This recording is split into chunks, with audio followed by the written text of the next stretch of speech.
할렐루야. 아멘. 하나님께서 우리를 주님의 자녀로 불러주셨습니다. 그래서 우리가 다시 주님 앞에 선 줄로 믿습니다. 아멘. 우리는 연약하지만 주님께서 우리를 새롭게 하실 줄 믿습니다. 우리를 새롭게 하실 그 주님을 기대하면서 우리 함께 찬양하시겠습니다.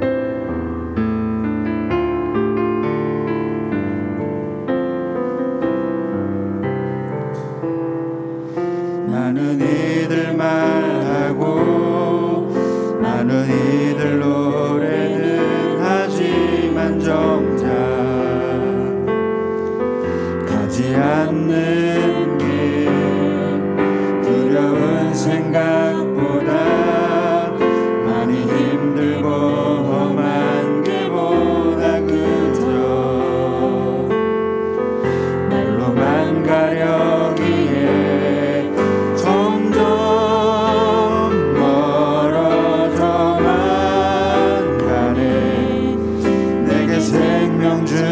주었던 그 길 점점 미워하려 하네. 내게 사랑 주었던 그 길 다시 복음 앞에 내 영혼 서네.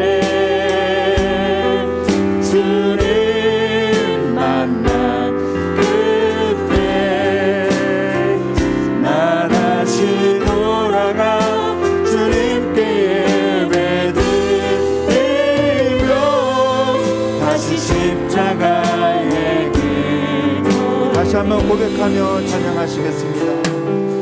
많은 이들 말하고 많은 이들 노래는 하지만 정작 가지 않는 길 두려운 생각보다 많이 힘들고 험한 길보다 그저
내 영혼 서네.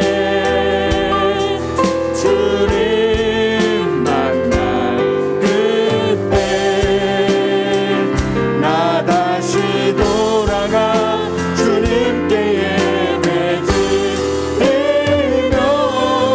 다시 십자가의 길 걸으리. 말씀 앞에서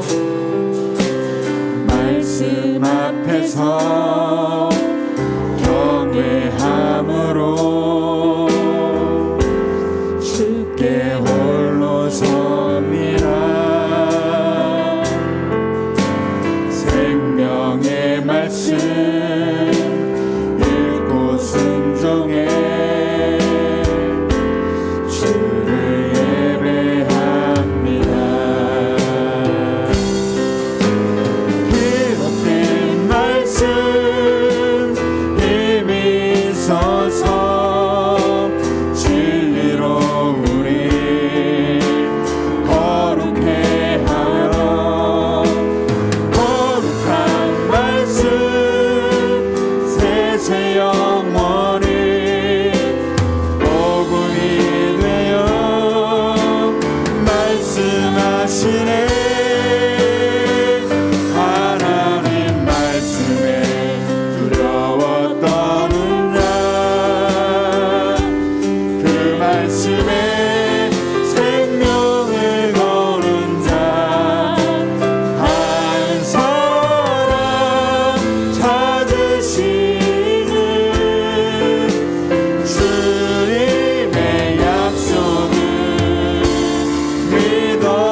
수 없으니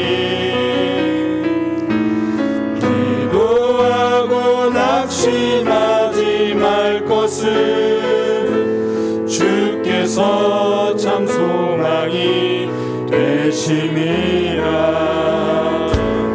하나님의 꿈이 나의 비전이 되고 예수님의 성품이 나의 인격이 되고 성령님의 권능이 나의 능력이 되길 원하고 바라고 기도합니다. 주의 길을 걸어가는 동안에 세상의 것 의지할 수 없으니 감사하고 낙심하지 말 것을 주께서 참 기쁨이 되심이라. 하나님의 꿈이 나의 비전이 되고 예수님의 성품이 나의 인격이 되고 성령님의 권능이 나의 능력이 되길 원하고 바라고 하나님의 꿈이 나의 비전이 되길 하나님의 꿈이 나의 비전이 되고 예수님의 성품이 나의 인격이 되고 성령님의 권능이 나의 능력이 되길 원하고 바라고 기도합니다. 우리 함께 기도해 주 앞에 나와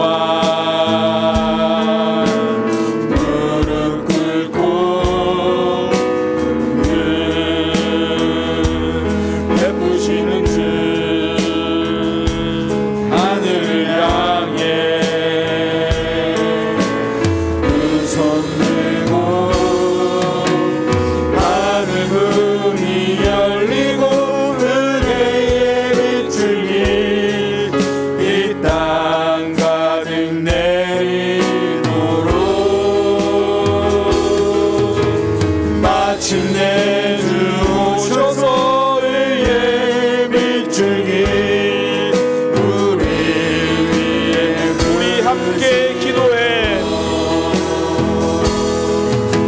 우리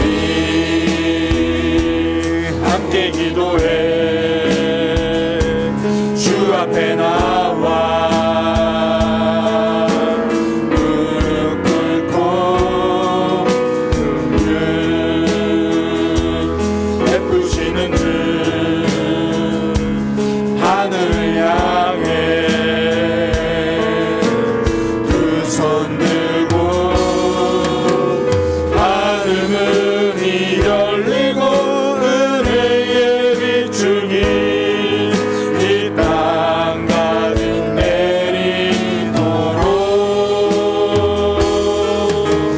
마침내 주 오셔서 의의 비추기 우리 하늘 문이 열리고 은혜의 비추기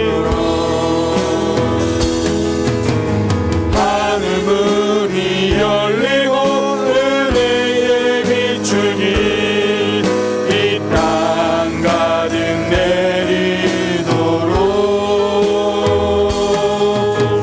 마침내 주 오셔서 의의 비추기 우리 위에 부시도록. 우리가 주변을 바라보면 또 조금만 눈을 멀리 바라보면 아픔과 사건과 사고들이 참 많습니다.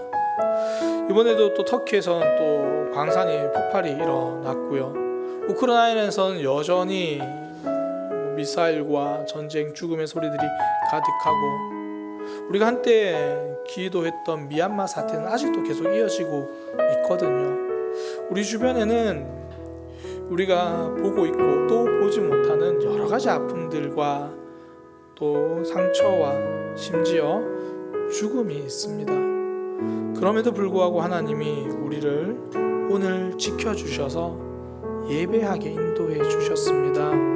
우리가 예배할 수 있는 것 하나님의 은혜였습니다. 하나님의 보호하심이고요, 하나님의 지켜주심입니다. 하나님, 나의 삶에서 하나님의 지켜주심을 기억하고 감사하는 삶이 되게 하소서.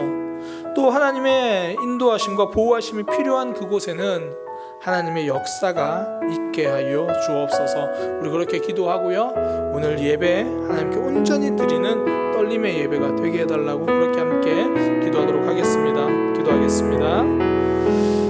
하나님, 이 땅에 많은 아픔의 소리들이 있습니다. 전쟁과 고통과 죽음의 소식들이 있습니다. 사건과 사고의 소식들이 있습니다. 질병과 신음하는 소리들이 있습니다. 그 모든 과정 가운데서도 하나님께서 우리를 지켜주셨고 보호해 주셔서 또 하루를 살아가게 하시니 감사합니다. 하나님의 은혜입니다. 하나님의 인도입니다. 하나님의 지켜주심입니다. 주님, 하나님의 지켜주심을 기억하고 감사하는 삶 되게 하여 주옵소서. 지금도 하나님의 지키심이, 하나님의 인도하심이, 하나님의 보호하심이 절실한 이들이 있습니다. 하나님께서 지켜주시고 하나님께서 인도하여 주셔서 눈물 닦아주시고 회복해 하여 주옵소서. 하나님, 우리를 살려주셔서 예배의 자리를 인도하시니 감사합니다. 하나님 앞에 떨림이 있는 예배가 되게 하여 주옵소서. 하나님 앞에 서서 내 모습을 돌아보고 내 모습을 드리며 있는 모습 그대로 서게 하여 주옵소서. 하나님 앞에 서기 원합니다. 주님, 인도하여 주옵소서. 주님, 역사하여 주옵소서.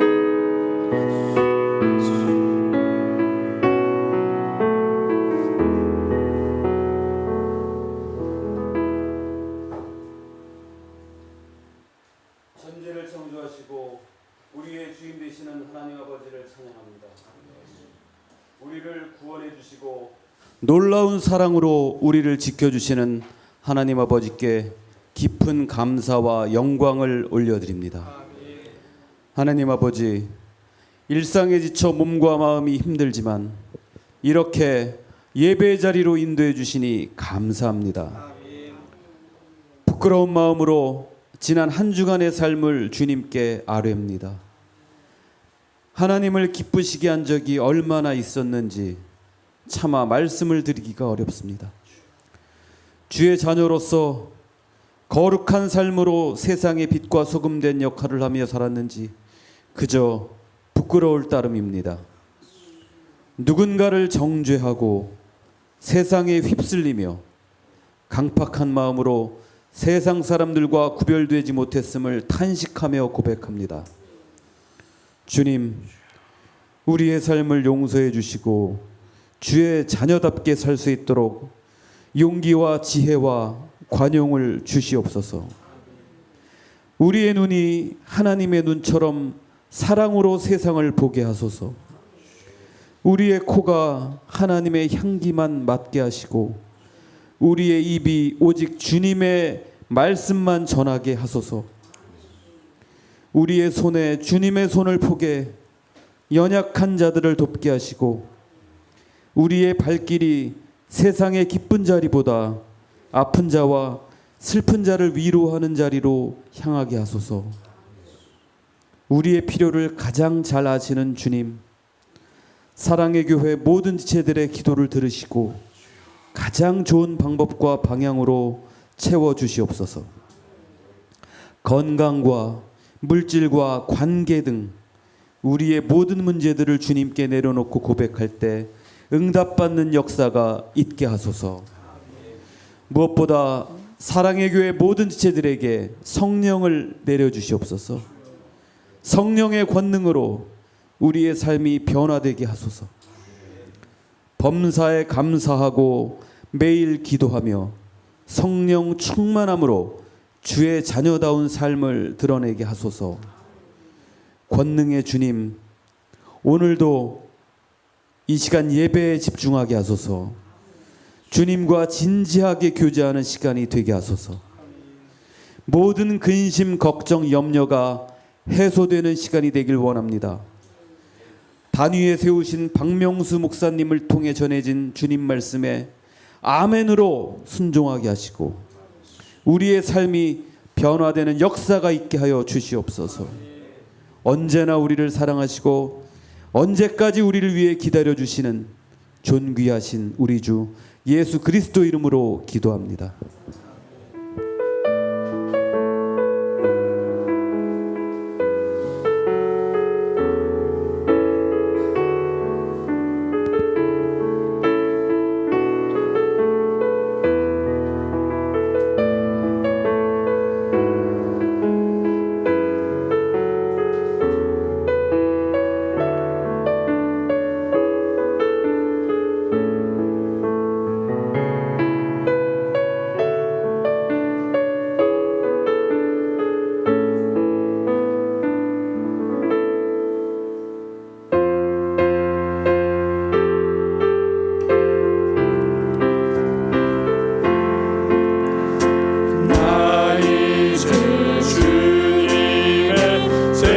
생명 얻은 몸 옛 것은 지나고 새 사람이로다. 그 생명 내 맘에 강같이 흐르고 그 사랑 내게서 해같이 빛난다.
드리겠습니다.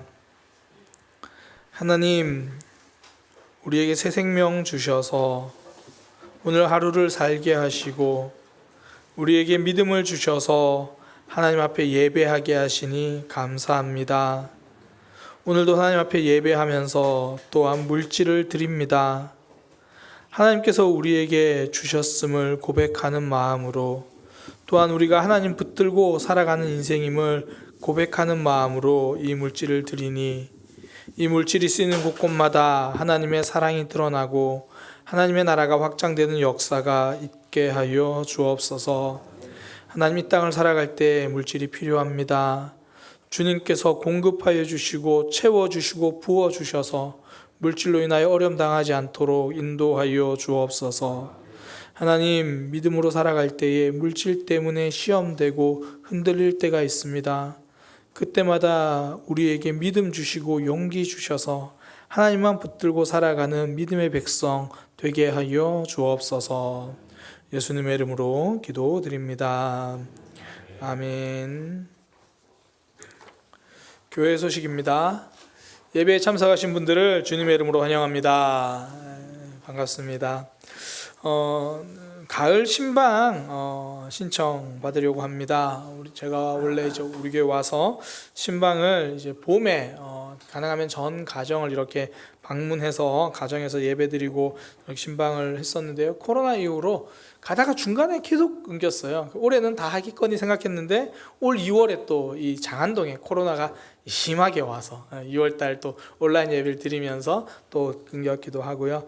그래서 이번에는 가을 신방을 좀 하려고 하는데요. 조금 형태를 다르게 하려고 해요. 뭐 모든 가정을 신방하겠다 이런 것보다는 신방을 원하시는 그런 가정이나 개인 그렇게 신청해 주시기 바랍니다. 제가 왜 가정이나 개인이라고 말씀드리냐면 가정 가운데서 우리 자녀들도 자녀들이지만 우리 부부가 목사님과 사모님 또 이렇게 함께 그렇게 시간을 보내고 또 이렇게 대화하고 함께 예배하기 원합니다. 혹은 목사님, 저는 일단 우리 남편은 말고 일단 저도 이렇게 목사님 좀 따로 이렇게 만나서 기도 제목도 있고 또 이야기도 있고 뭐 그렇습니다. 그렇게 꼭 가정별이 아니더라도 개인이나 혹시 뭐 부부나 그렇게 신청을 해 주시면 되겠습니다. 그리고 가정이 오픈하기 힘든 분들은 이번 가을에는 좀 편하게 하려고 해요. 꼭 목사님 우리 집은 아니더라도 그냥 근처 카페에 가서 함께 또 대화하고, 아니면 교회로 제가 가도 되겠습니까? 그러면 뭐 교회 3층도 있고 1층도 있고 장소가 있으니까요. 또 그렇게 그래서 뭐 신방이라는 개념보다는 만남이라는 그런 표현이 참 좋을 것 같아요. 그래서 그런 시간들을 함께 보내려고 합니다. 그래서 자원하시는 분들 신청해 주시면 그렇게 함께 하도록 하겠습니다. 신청 기간은 오늘부터 해서 10월 30일까지 신청해 주시면 되고요. 신방은 당장 내일부터라도 오늘 신청하시는 분, 내일 시간 되시는 분들 있으면 그렇게 또 함께 만나려고 합니다. 그래서 10월 30일까지 신청을 해 주시고요. 그리고 함께 제가 일정을 잡을 때는 11월 26일 토요일 안쪽으로는 다 이렇게 일정을 잡으려고 합니다. 그래서 저한테 개인적으로 문자를 보내주셔도 되고요. 문자나 카톡이나 뭐 전화를 주셔도 되고, 아니면 다들 저보다 아내를 조금 더 편하게 생각하시더라고요. 그래서 제 아내한테 문자나 카톡이나 또 연락 주셔도 되고, 그게 아니면 뭐 구역 모임 때 구역 교사분들에게 저 그렇게 오늘 목사님 광고 듣고 목사님이랑 우리 부부가 아니면 저가 이렇게 좀 만나려고 하는데, 그러면 우리 구역 교사님이 그냥 구역 보고서에 어떤 분이 신방 원함 이렇게만 적어주시면 제가 전화를 해가지고 일정을 이렇게 조율해서 함께도 만나도록 하겠습니다. 그래서 가을에는 이렇게 원하시는 분들 꼭 가정이 아니더라 개인이나 뭐 부부나 이렇게 해서 만남의 시간 그렇게 가지려고 합니다. 그래서 자원하시는 분들, 평소에 마음은 있었는데 목사님께 꼭 기도받고 싶었는데 망설이셨던 분들 이번에 이렇게 신청해 주시면 되겠습니다. 많은 신청 부탁드립니다. 옆에 있는 지체들과 함께 인사하겠습니다. 우리 교회는 하나님이 일하시는 교회입니다. 사랑의 교회는 하나님을 기대합니다. 하나님께 기도하고 있습니다. 아멘. 함께 말씀 보도록 하겠습니다. 에스라 말씀입니다. 에스라 3장 8절에서 13절까지 말씀입니다. 에스라 3장 8절에서 13절까지 말씀입니다.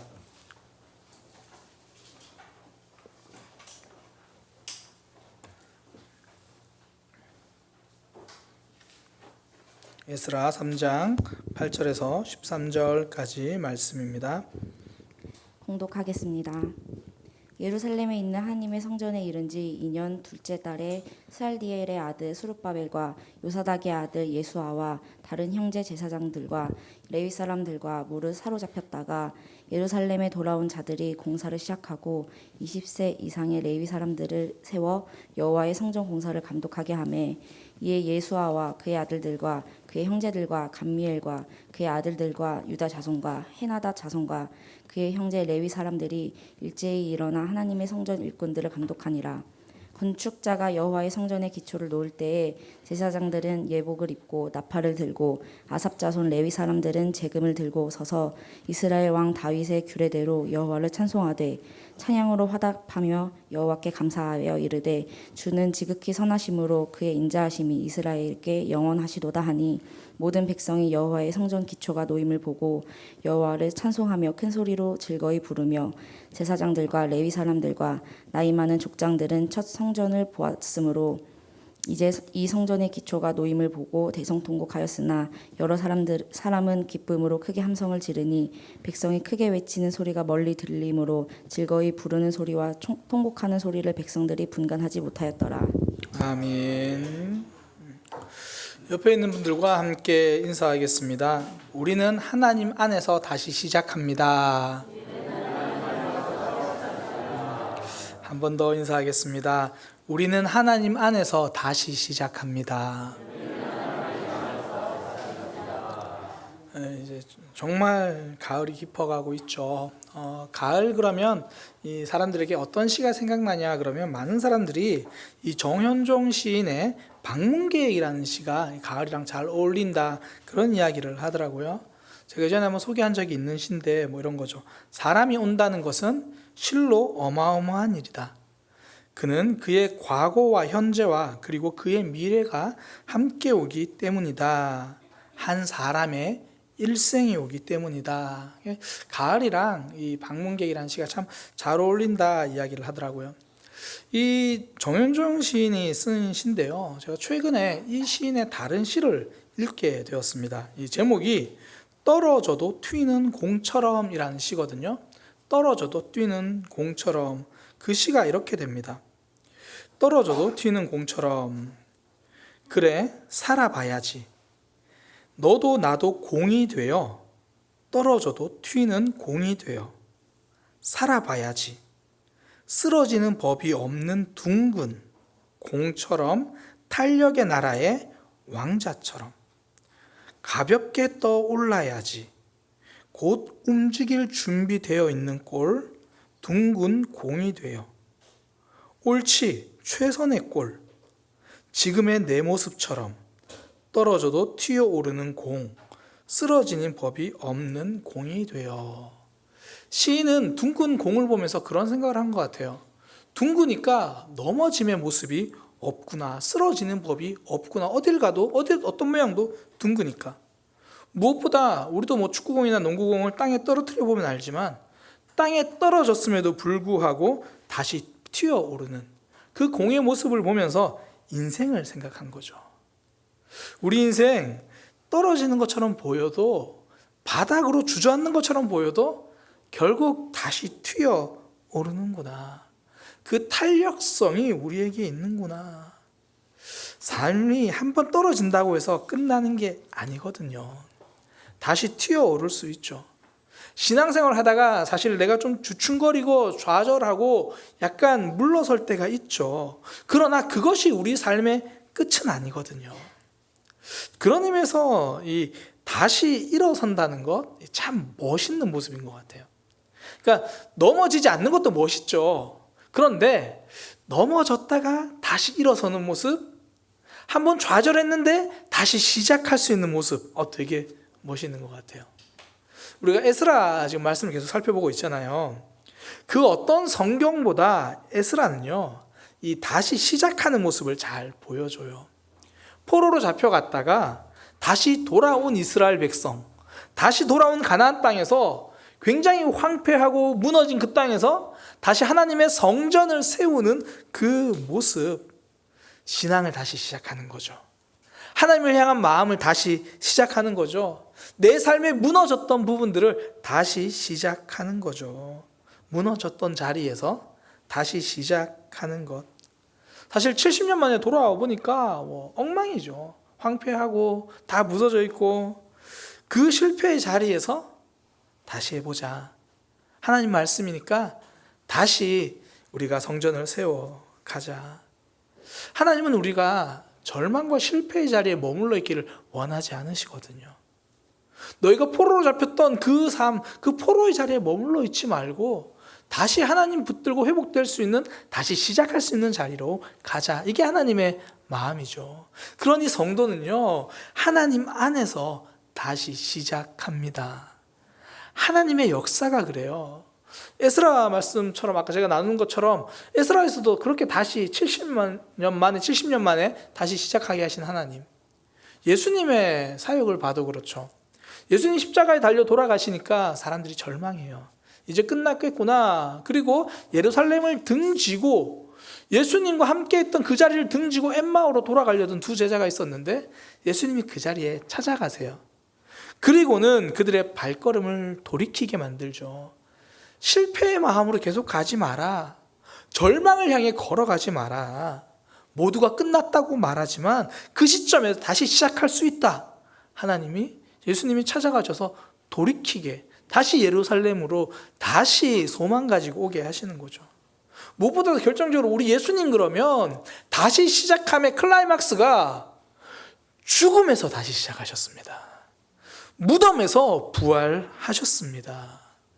그 예수님이 우리를 구원하여 주셨으니 우리도 하나님 안에서 다시 시작할 수 있습니다. 성도의 삶에서 믿음이 때로는 뒤로 물러서는 것 같고, 내 삶이 때로는 실패로 인해서 주눅들어 있을 때도 있지만 하나님 안에서 다시 시작하는 거죠.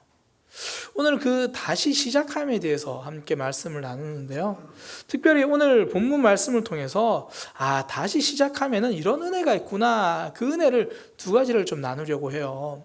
첫 번째는 뭐냐면, 그 다시 시작함에 있어서 그 신앙생활 다시 제대로 하려고 하는 그 신앙생활 과정은 개인전이 아니라 단체전이라는 거예요. 우리가 다시 시작할 수 있는 이유는 혼자가 아니라 하나님이 함께 붙여준 사람들이 있기 때문이라는 거예요. 오늘 성전을 다시 세운 일을 보면 혼자 하지 않아요. 제사장들도 하고요. 제사장들도 함께 모여서 하고요. 스룹바벨은 이 당시 유다 총독이거든요. 유다 총독도 함께 해요. 그리고 그들이 길을 나서서 함께 가나안 땅에 도착했던 예루살렘에 머물러 있던 사람들이 함께 합니다. 어떤 이들은 몸으로 건물을 지을 거예요. 어떤 이들은 2장 뒷부분에 보면 어떤 표현이 있냐면, 도착하자마자 자신이 가진 것을 성전을 지을 수 있도록 내어놓았다 그래요. 저는 물질이 있으니까 물질로 동참하겠습니다. 저는 함께 할 수 있는 제 몸이 있으니까 제 몸으로 동참하겠습니다. 그렇게 성전을 지어가는 과정 가운데 어떤 이들은 감독을 하고, 어떤 이들은 일을 하고, 또 오늘 성경에 보니까 어떤 이들은 찬양을 했다 그래요. 성전을 짓기 시작할 때 이 레위인들과 이 아삽 사람들, 아삽 자손이라고 그러는데, 아삽 자손 그러면 오늘날 개념으로 이 정말 전문 찬양대 이렇게 생각하시면 돼요. 뭐 성가대라고도 하고 찬양대라고 하는 그 팀들이 와서 찬양을 하는 거예요. 제가 보면서 처음에는 그림이 좀 그렇게 이쁘진 않다 생각이 들었어요. 누구는 여기서 막 망치질하고 있는데 옆에서 누구는 바이올린을 켜고 있는 거예요. 이런 그림 혹시 어릴 때 그 이솝우화에서 보지 않았어요? 개미는 열심히 일하는데 배짱이는 옆에서 막 이렇게 놀고 있는 거. 이런 그림인가? 사실 그런 의미가 아니죠. 그들이 열심히 뚱땅뚱땅거리며 성전 기초를 놓고 있을 때 레위인들과 찬양대는 찬양을 하는 거예요. 지금 하고 있는 일이 하나님께 영광 돌리는 일이라는 것을 알려주는 거죠. 지금 내가 힘들게 고생하고 있는 이 일이 하나님이 기뻐하시는 일이고 하나님이 역사하시는 일이라는 걸 알려주는 거예요. 그렇게 레위인과 아삽 자손들이 찬양을 하면서 얼마나 우리가 지금 가치 있는 일을 하고 있는지 서로에게 알려주는 거죠. 성전을 다시 세우는 일 혼자 하지 않았습니다. 함께 하는 거죠. 신앙생활 혼자 하는 것 아닙니다. 내가 다시 뭔가 열심히 신앙생활 한번 제대로 해봐야겠다. 그때 하나님이 우리 곁에 사람을 붙여 주시는 거예요. 혼자 다짐하면 무너집니다. 함께 걸어가려고 할 때 옆에서 붙들어 주는 거죠. 내가 다시 시작하려는 마음을 가지는 순간 우리는 이미 혼자가 아니에요. 하나님이 내 옆에 붙여주신 사람들이 있죠. 우리 중에도 뭐 신앙생활 뭐 여러 모양으로 좀 쉬고 있다가 다시 시작하는 사람들 주변에 보면요, 하나님 꼭 그 사람 옆에 도와준 사람을 붙여주세요. 함께 권면해주고 함께 자리로 나올 수 있도록 도와주는 사람들, 항상 하나님은 그 사람들 붙여주거든요. 성경에 보면 다윗이 사울 왕 밑에 있을 때요, 사울 왕이 다윗을 막 죽이려고 하는 그 시점에, 근데 사실 그 시점이 어떤 시점이냐면 다윗이 사울 왕의 딸과 결혼한 이후에도 계속 죽이려고 하거든요. 그러니까 쉽게 말해서 장인이 사위의 목숨을 빼앗으려고 하는 뭐 그런 상황이에요. 그러니까 도대체 누굴 믿어야 할지 잘 모르겠는, 정말 사방 모두가 적인 것 같은 그런 상황에 다윗이 처한 거예요. 그때 정작 다윗을 도와주었던 사람이 누구냐면 사울 왕의 아들이에요. 사울 왕의 아들이던 요나단이 다윗을 찾아와서 이렇게 말해요. 아무래도 우리 아버지가 너에 대한 감정이 좋지 않은 것 같아. 정말 이런 말 하긴 미안하지만 우리 아버지가 너를 죽이려고 하는 것 같다. 일단 좀 숨어 있어 봐. 내가 아버지의 진심이 무엇인지 알아보고 말해줄게. 사방 모두의 적밖에 없다고 생각했던 순간에 하나님은 예상치도 못한 사울 왕의 아들을 통해서 다윗이 무사히 도망갈 수 있도록, 피할 수 있도록 도와주십니다. 심지어 나중에는요, 다윗이 도저히 이제 이스라엘 땅에서는 사울 왕을 피할 길이 없다, 내가 여기서는 소망이 없다, 그러니까 이스라엘과 싸움을 하든 전쟁을 하든 블레셋의 왕의 마음으로 움직여서도 다윗을 도와주세요. 하나님은 계속 그런 도움의 손길들을 붙여주신다는 거죠. 우리가 믿음 생활을 계속해 나갈 수 있는 이유, 때로는 힘들고 무너져도 다시 일어설 수 있는 이유, 우리는 혼자가 아니기 때문입니다. 하나님은 우리를 혼자 내버려 두지 않으신다는 거예요. 옆에 있는 내 믿음의 동역자들을 통해서 믿음을 세워가게 하시는 거죠.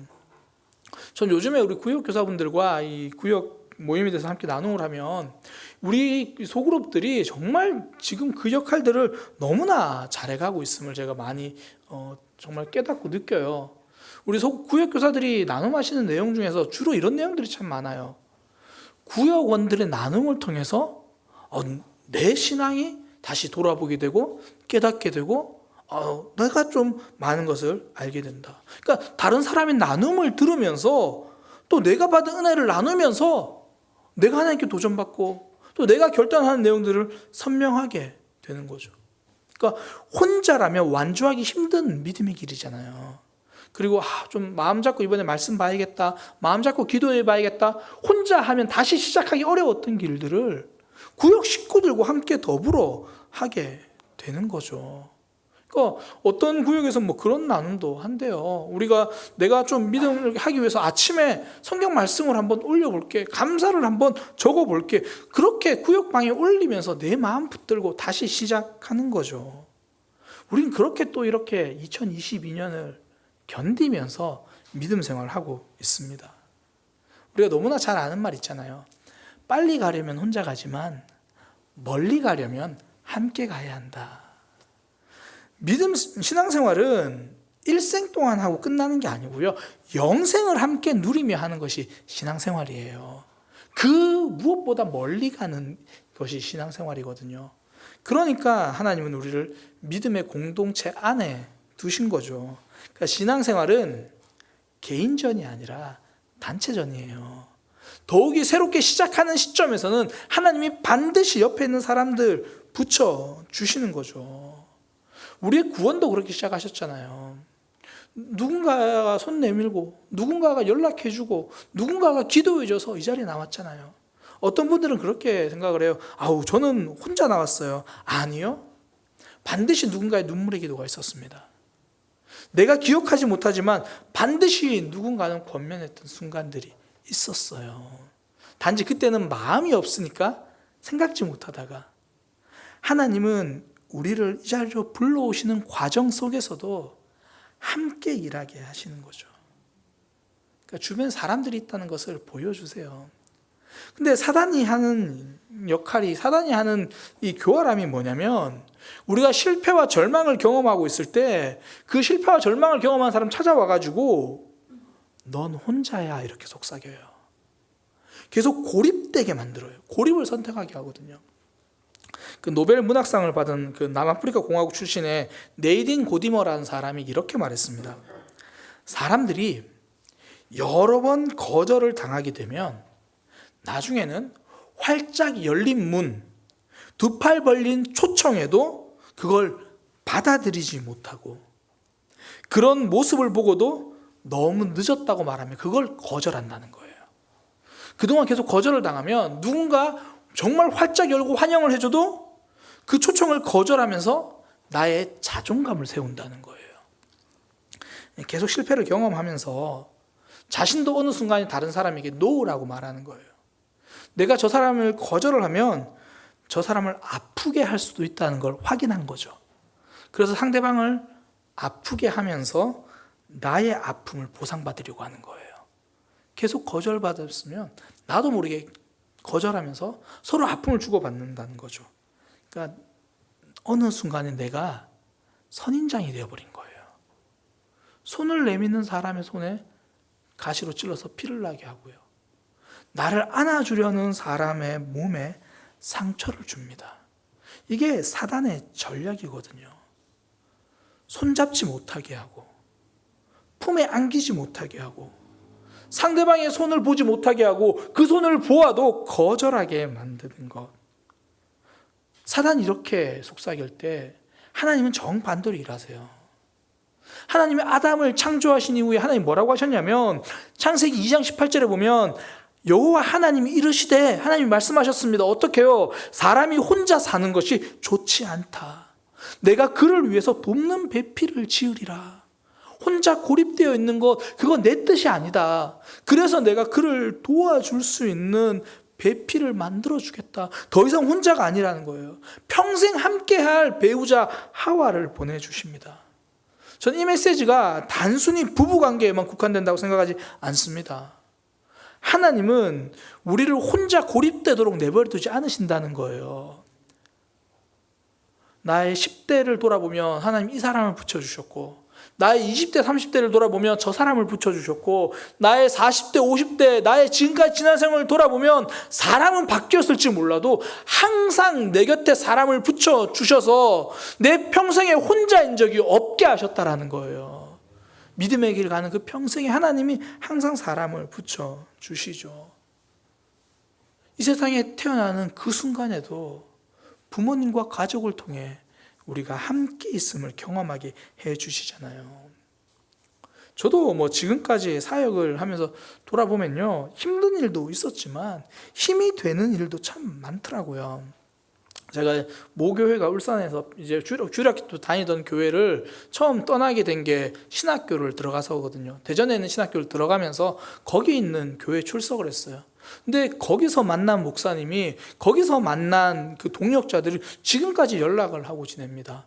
지금까지 거기서 배웠던 내 신앙과 신학에 대해서 그것 가지고 다시 한번 말씀을 보게 되더라고요.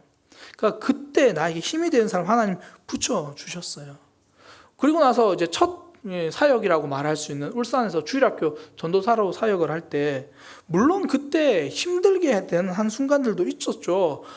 저 녀석은 진짜 막 이런 마음이 드는 아이들도 있죠. 그러나 반대로 힘이 되는 교사들도 있고, 힘이 되는 아이들 하나님께서 붙여주시더라는 거예요. 제가 청소년 사역할 때도 마찬가지예요. 그때마다 힘들게 하는 애들도 있죠. 그러나 어김없이 힘이 되는 사람들 있더라는 거예요. 우리가 사역을 하고 살아가고 생활을 하다 보면 왜 실수가 없습니까? 왜 넘어짐이 없습니까? 그때 나를 지적하고 평가하는 사람들만 있는 것 같지만, 조금만 눈 돌아보면요, 그 시간 동안 나를 품어주고 안아주는 사람들이 우리 곁에 늘 있는 거예요. 나보고 잘못했다고 말하는 사람들도 있지만 나의 연약함을 위해서 기도해 주는 사람들도 있더라는 거예요. 하나님은 우리의 신앙생활을 개인전으로 홀로 두지 않으셨습니다. 단체전으로 우리를 붙들어 주시는 거죠. 때로는 내 옆에 있는 이들이 코치가 되기도 하고, 때로는 내 옆에 있는 사람들이 같이 뛰어주는 러닝메이트가 되기도 하고요. 우리가 참 좋아하는 찬양 있잖아요. 누군가 널 위해 기도하네.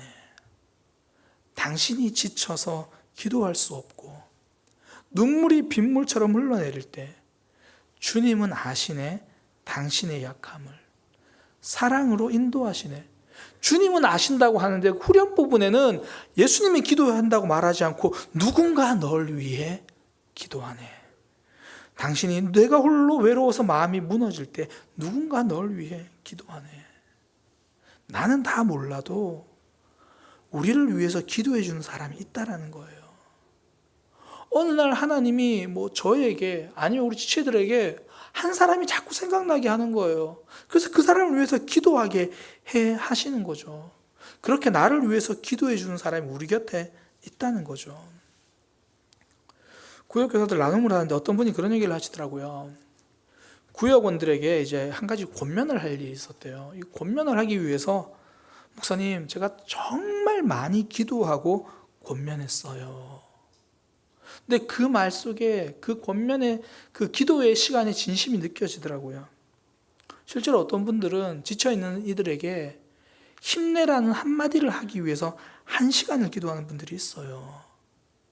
왜냐하면 정말 힘들어하는 이들에게는 힘내라고 말하는 것도 혹여나 이게 짐이 될까봐, 혹여나 이 말이 상처가 될까봐 위로의 말 한마디 건네기 위해서도 기도하는 이들이 있거든요. 혹여나 우리 구역 교사들이, 우리 구역원들이 우리 함께 기도합시다, 함께 말씀 봅시다, 함께 예배의 자리, 구역 모임 참석합시다, 이 말 한마디 하려고 일주일을 기도하고 이 말 한마디를 했을 수도 있다라는 거죠. 저는 우리 구역이 그런 역할을 지금 하고 있는 것들을 봅니다. 우리 사랑의 교회가 그런 공동체로 하나님께서 만들어 가시는 것을 봅니다. 신앙생활 하다 보면 믿음의 마음을 다시 다 잡아야 할 때가 있잖아요. 다시 일어서야 하는 순간이 있죠. 그때 나 혼자 일어서기 힘든 거 하나님 아시니까 우리 공동체를 붙여주시죠. 다시 무언가를 시작해야 할 때 꼭 기억하십시오. 하나님은 우리를 개인전으로 보내지 않고 단체전으로 만들어 주셨습니다. 옆에 있는 기도해 주는 이들, 손 내미는 이들이 있다라는 거예요. 이제 하나님께서 내게 보내주신 그 사람의 손을 붙잡는 믿음의 삶이 되기를 소망합니다. 그들이 기도해 주고 있음을 알고 그 기도의 응답을 내 삶으로 경험하는 믿음의 삶이 되기를 축복합니다. 그러니까 다시 시작해야 되는 순간 내 곁에 붙여진 사람들이 있다는 거, 그거 기억하시고요. 그 은혜를 기억하시고, 또 하나 하나님께서 우리에게 주신 은혜가 뭐냐면, 다시 시작하려고 하는 그 첫 순간 시작 있잖아요. 그 시작도 이미 큰 성과라는 거예요. 시작만으로도 이미 훌륭하다는 거예요. 지금 이스라엘 백성들이 성전을 세우기 시작해요. 그러면서 옆에 사람들이 찬양을 하거든요. 찬양하는 모습을 성경에 보니까 제사장들이 예복을 입고 나팔을 분대요. 쉽게 말해서 풀 세팅을 한 거예요. 그리고 이 아삽 사람들이 이 재금을 가지고 연주했대요. 재금이 현악기거든요. 현악기. 그러니까 이 당시 재금은 오늘날로 말하면 약간 바이올린 그런 느낌으로 생각하시면 돼요. 그러니까 성전을 지금 기초를 세우고 있는데 이 제사장들과 찬양대가 풀 세팅으로 찬양을 하고 있어요. 아니, 누가 보면 완공 감사 예배를 드리는 줄 알겠어요. 그러니까 아직 완공이 아니에요. 뭐 기둥을 세워놓은 것도 아니에요. 뭔가 많은 진척이 있은 게 아니라 그냥 시작하는 그 과정에서 지금 찬양하는 거예요. 그러니까 오늘날로 말하면 삽 뜨고 있고 뭐 이제 땅 파고 있는데, 그런데 풀 세팅하면서 하나님께 감사하면서 찬양을 해요. 지금 시작이지만 그 시작만으로도 충분히 하나님께 감사한 거죠. 왜 그렇습니까? 하나님이 일하실 거니까요. 하나님께서 시작하게 하셨고 하나님께서 만들어 가실 거니까요. 그러니까 어떤 이들은 감사해서 찬양하고, 오늘 12절에 보면 정말 멋진 이야기가 있는데요. 어떤 이들은 그 시작만 보고도 감동해서 울어요. 그러니까 이전에 성전을 보지 못한 사람들은 성전이 세워져 가는 것만 보고도 기뻐요. 그런데 이전에 성전을 받고 그 성전이 무너진 걸 본 사람들은 성전의 기초가 쌓아가는 것만 보고도 감동인 거예요. 통곡을 하며 웁니다. 대성통곡을 해요. 무너졌던 우리의 신앙이 시작되는 그 순간만으로도 이미 감동이에요. 이미 하나님께서 기뻐하신다라는 거죠. 우리가 위대한 업적을 세우고 뭐 다시 꾸준히 하는 것 중요하죠. 그러나 그것보다 더 중요한 건 일단 시작하는 거예요. 그 시작만으로도 하나님은 훌륭하다 그렇게 말씀하시는 거죠. 예전에 바카스 그 광고 CF에 보면 이런 내용이 있었죠. 한 젊은이가 양복을 입고 막 뛰어내려와요. 가다가 동네 슈퍼에 들러서 아저씨에게 인사를 해요. 아저씨, 저 오늘 첫 출근해요. 그때 아저씨가 묻습니다. 뭐 하는 회사야? 눈치도 없이 이런 걸 물어요. 뭐 하는 회사야? 그랬더니 좀 쭈뼛쭈뼛 하면서 그냥 조그만 회사예요. 그랬더니 아저씨가 하는 말, 크기가 뭔 상관이야? 가서 크게 키워.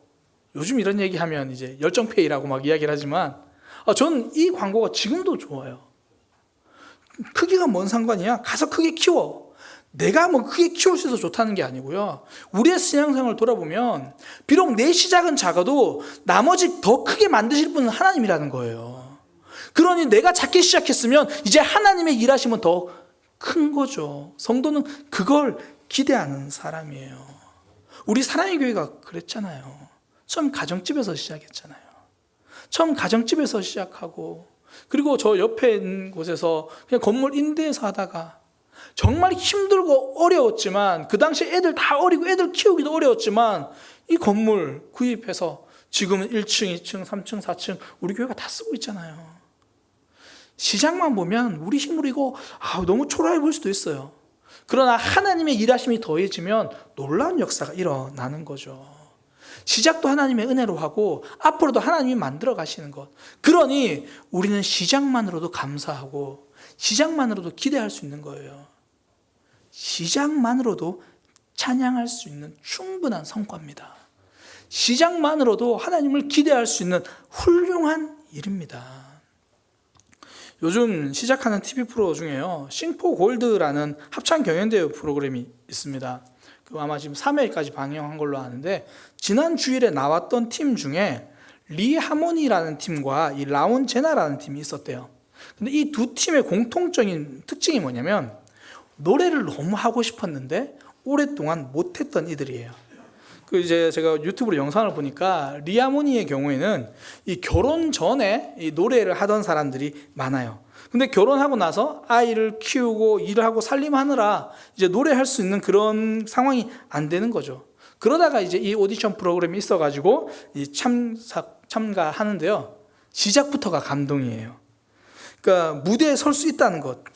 그 이야기를 하면서 이야기를 하는데 전부 다 이제 뭐 애 엄마고 막 그러니까 연습을 하면 애들이 다 뛰어다닌대요. 무대를 막 여기서 다 뛰어다니고 한 번은 그 애 엄마 중에 이제 남편에게 나 이거 해볼까 하니까 남편이 해봐. 당신 그거 좋아하잖아. 그리고 시작했는데 연습을 늦게까지 해야 되니까 아기가 잠을 못 자니까 돌아가는 차에서 우는데 대성통곡을 하더라는 거예요. 지금까지 아기를 키우고 돌보면서 이렇게 우는 건 처음 봤대요. 그러면서 드는 생각이 내가 너무 내 욕심만 부렸나? 정말 내가 엄마로서 이게 맞나? 그때 옆에서 남편이 해준 말이 우리 아기도 이렇게 응원해 주는 거야. 잘 견디고 있다는 거 보여주는 거잖아. 그렇게 이야기를 한 거죠. 포기하지 말고 끝까지 하자. 처음 시작하면서요, 이것저것 다 생각했으면 시도조차 어려웠을 거예요. 그런데 시작하고 나니까 옆에서 도와주는 이들도 있고 함께 감당해 주는 사람들도 있는 거죠. 잘해서 감동이 아니라 시작해서 감동인 거예요. 시작해서 그걸 누리는 거죠. 그 라온 제나라는 팀도 그렇더라고요. 이 팀은 일단 인터뷰할 때부터 울어요. 그 보니까 이 팀은 그 대부분이 이미 그 전문적으로 노래를 하는 사람들이에요. 근데 코로나 때문에 공연이 다 취소가 된 사람들. 그 중에 한 팀은 그렇게 이야기하더라고요. 코로나 초창기에 팀원 전체가 감염이 돼버렸대요. 우리 코로나 초창기 혹시 기억나세요? 코로나 걸렸다는 것만으로도 주변에 죄책감을 느끼는 그런 시기였잖아요. 그때 팀원 전체가 감염이 되어버리고, 그러니까 또 그 당시에는 이제 백신이 나오기 전이니까 후유증도 굉장히 심하고, 내가 이러다 노래 못하는 거 아닐까 그런 생각하고, 또 어떤 사람은 최종 리허설 딱 하고 잡아놓고 그 아마 공연장 근처에 코로나 확진자가 있었나 봐요. 리허설 못 올라가 보고 다 흩어져야 돼. 이거 쫓겨나듯이 이렇게 공연장에서 나갔다는 거예요. 또 한 사람은 앉아가지고 이렇게 막하면서 저는 지금 이 공연장 냄새를 맡고 있어요. 이 냄새가 너무 좋아요. 이 냄새가 그리웠어요. 그러면서 이제 우는 거죠.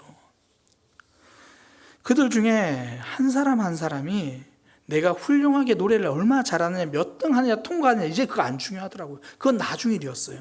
이미 시작했다는 것 자체로 서로 감동하고 훌륭한 거죠. 저는 우리도 코로나가 와서 그 함께 온라인 예배 드리고 첫 모였을 때 5월달, 저는 그 예배를 아직도 기억해요. 그때 그냥 예배한다는 것 자체만으로도 좋았거든요. 같이 모여서 앉아있을 자체만으로도 감동이었어요. 성도의 삶일 그래요. 우리가 때로 시작한 일과 잘 해나갈 수 있을까? 그건 나중 일이에요. 내가 하나님 앞에 믿음으로 다시 도전한다는 거, 그 자체가 훌륭한 거예요. 다시 예배 자리에 나온다는 거, 내가 다시 기도할 수 있다는 거, 내가 힘들지만 말씀 보겠다고 다짐하는 거, 그 자체가 훌륭한 거예요. 내 시작은 작고 초라할 때가 많습니다. 그러나 하나님이 역사하시는 거예요. 너희 안에 착한 일을 시작하시니가 그리스도의 날까지 이루실지를 확신하노라. 내가 시작한 것이 아니라 하나님이 시작하게 하셨습니다. 그러니 내가 만들어 갈 것이 아니라 하나님이 만들어 가실 겁니다. 그러니 성도는 시작 자체만으로도 훌륭한 거예요. 나머지는 하나님께서 인도해 주실 거니까. 지난주에 에스라 3장 1절에서 7절까지 말씀을 나누면서 상황이 아니다, 간절함이다, 그런 말씀을 함께 나눴잖아요. 그래서 제가 이제 아내랑 주중에 이렇게 걸으면서 이 은혜를, 말씀에 대해서 함께 서로 받은 은혜를 나눴어요. 이런저런 제가 받은 은혜, 또 아내가 받은 은혜를 쭉 나누다가 둘이서 하나님께서 한 마음을 주신 게 뭐냐면, 그래, 우리에게 앞으로 상황이 어떻게 달라지느냐, 이게 중요한 게 아니라 하나님 앞에 어떤 모습으로 서 있는가, 이게 중요하다. 얼마나 대단한 일을 이루어 가는가, 그것보다 중요한 건 하나님 앞에 매 순간 한 걸음 한 걸음 시작하고 있는가, 이것이 중요하다. 이스라엘 백성들이 가나안 땅에 다시 와서 그 황폐한 땅에 성전을 지으려고 하는데 그 기초를 쌓은 것만으로도 감동인 거예요. 이건 하나님의 감동입니다. 이미 훌륭하다는 거예요. 앞으로 하나님이 일하실 거죠. 우리의 삶이 그렇습니다. 내 믿음만 보면 초라할 때가 많죠. 그러나 하나님이 일하실 거예요.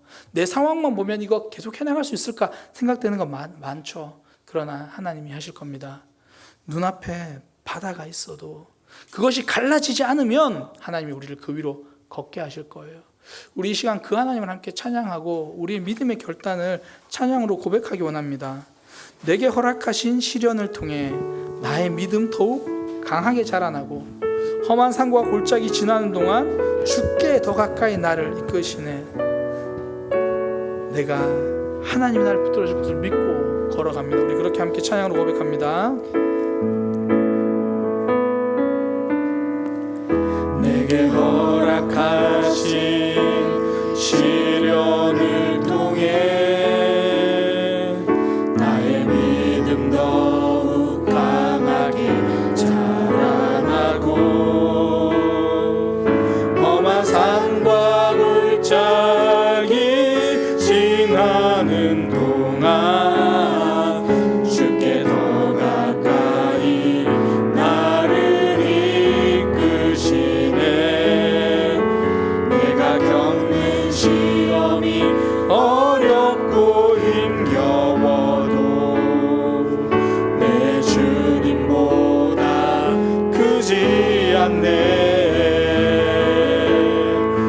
내 앞에 바다가 갈라지지 않으며 주가 나로 바다 위 걷게 하리. 나는 믿네. 주의 능력으로 내 삶 새롭게 되리. 나는 믿네. 주의 능력으로 담대히 나가리라. 주와 함께 싸워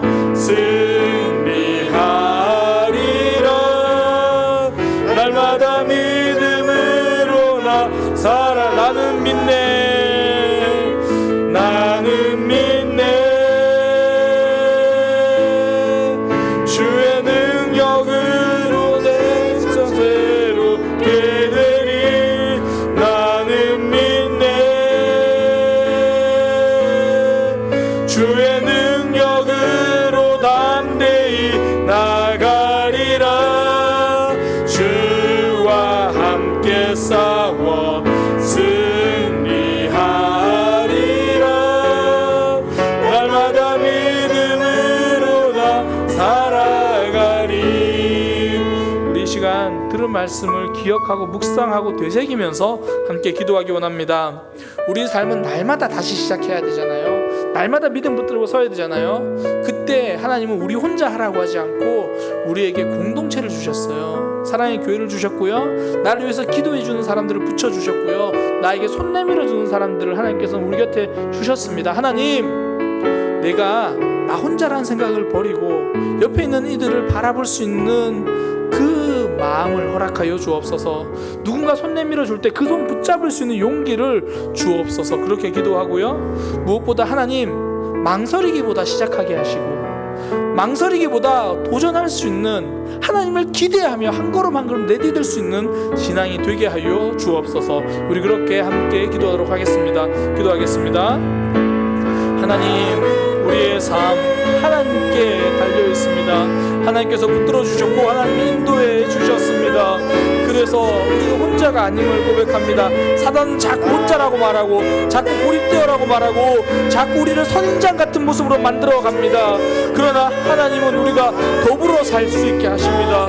곁에 사람을 붙여주시고 우리 평생에 늘 우리 곁에 사람을 붙여주셨습니다. 주님, 그 사람을 볼 수 있는 눈이, 믿음의 눈이 열려지게 하여 주옵소서. 나에게 권면해주는 사람, 나를 위해서 기도해주는 사람, 나에게 손 내밀어주는 사람, 내 이야기 들어주는 사람, 여러 모양으로 우리 곁에 하나님께서 사람을 붙여주셨사오니 하나님, 우리가 그들을 바라볼 수 있는 눈이 열려지게 하시고 우리에게 내미는 손을 붙잡을 수 있는 그런 모습 되게 하여 주옵소서. 누군가를 위하여 간절히 기도하는 그 기도를 주님 응답하여 주시고, 또한 나를 위해서 누군가 간절히 기도하고 있다는 사실을 우리가 깨달아 알 수 있게 하여 주옵소서. 그 누구도 기도하지 않는다 할지라도 성령 하나님이 울면서 탄식하며 기도하고 있는 바로 그 사람이 성도입니다. 하나님, 하나님께서 우리와 함께 하신다는 사실 놓치지 않게 하여 주옵소서. 하나님, 시작만으로도 감동하시는 그 하나님, 나의 작은 발걸음에도 박수치시는 하나님, 그 하나님을 기억하며 기대합니다. 하나님, 망설이기보다 도전하게 하시고 만설이기보다 한 걸음 내디딜 수 있는 그런 믿음의 삶 되게 하여 주옵소서.